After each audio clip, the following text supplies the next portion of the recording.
عبداللہ بن عمر اور عبید اللہ بن عمر بصرہ سے گزر رہے تھے ایک جنگ سے واپسی پر، تو حاکم بصرہ نے آپ کو کچھ پیسے دیے کہ یہ مال غنیمت میں جا کے جمع کروا دینا،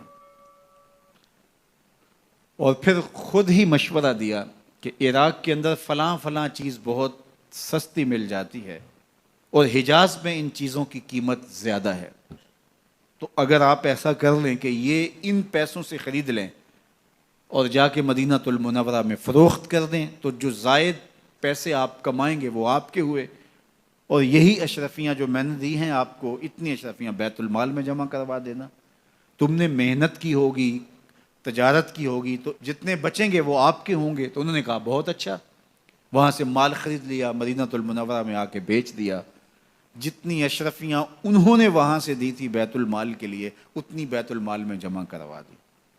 حضرت عمر رضی اللہ تعالیٰ عنہ کو پتہ چلا، بیٹوں کو بلایا، کہا کہ سنا ہے تم نے کوئی کمائی کی ہے؟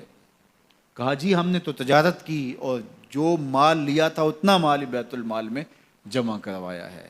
کہا تم بیت المال کے پیسوں پر کمائی کی ہے، وہ پیسے بھی تمہیں بیت المال میں جمع کروانے پڑیں گے۔ یہ عمر ہیں رضی اللہ تعالیٰ عنہ۔ رومی شہنشاہ کی بیوی سلام بھیجتی ہے حضرت عمر رضی اللہ تعالیٰ عنہ کی اہلیہ کو، تو وہ 1 دینار ادھار لے کر کے اس کا عطر خریدتی ہیں اور شیشیوں میں ڈال کر کے ان کو بھیجتی ہیں کہ چلو ایک رواداری کا اچھا ثبوت فراہم کیا جائے۔ تو وہ واپسی پر انہی شیشیوں کے اندر قیمتی موتی بھر کے بیچتی ہیں، جواہرات بھر کے بیچتی ہیں۔ حضرت عمر رضی اللہ تعالیٰ عنہ فرماتے ہیں لاؤ یہ سارے جواہرات، سب کو فروخت کرتے ہیں، 1 دینار اس کو دیتے ہیں، باقی بیت المال میں جمع کر دیتے ہیں۔ تو جب اپنی زندگی اتنی محتاط ہوگی، اتنی خوبصورت ہوگی، تو پھر کس طرح کوئی گورنر زیادتی کر سکتا ہے؟ تو حضرت سیدنا عمر رضی اللہ تعالیٰ عنہ نے اپنا طرز زندگی اور انداز معاشرت اتنا سادہ اور اتنا خوبصورت رکھا کہ اس کے مطابق تمام گورنروں کو ڈھالنے کی تلقین کی۔ آپ جب بھی کسی شخص کو بطور گورنر اس کا تعین کرتے تو اس کو یہ نصیحتیں کرتے، ایک ترکی گھوڑے پہ سوار نہیں ہوں گے، باریک کپڑا نہیں پہنیں گے، اور انچھنے آٹے کی روٹی کھائیں گے، مکان کا دروازہ نہیں لگائیں گے، کوئی حاجب نہیں رکھیں گے، چوکیدار نہیں رکھیں گے، بواب نہیں رکھیں گے، جو تمہارے تک پہنچنا چاہے ڈائریکٹ پہنچ جائے۔ اللہ اکبر۔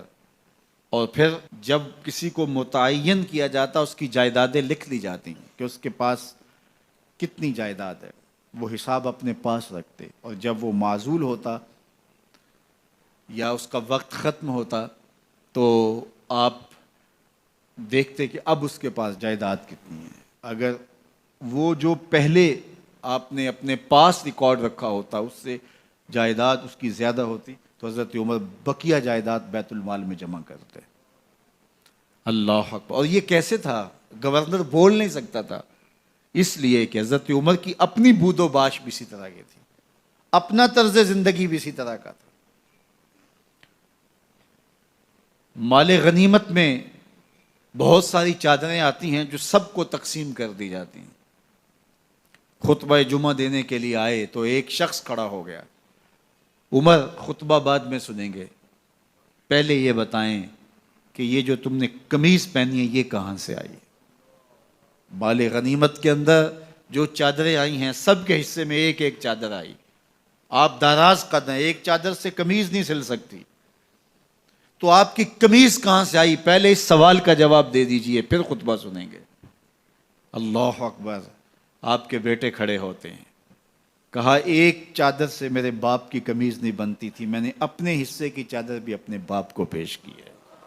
اس نے کہا اب سناؤ، اور ہم سنتے ہیں۔ یہ ہے حضرت عمر رضی اللہ تعالیٰ عنہ کی اپنی ذاتی زندگی۔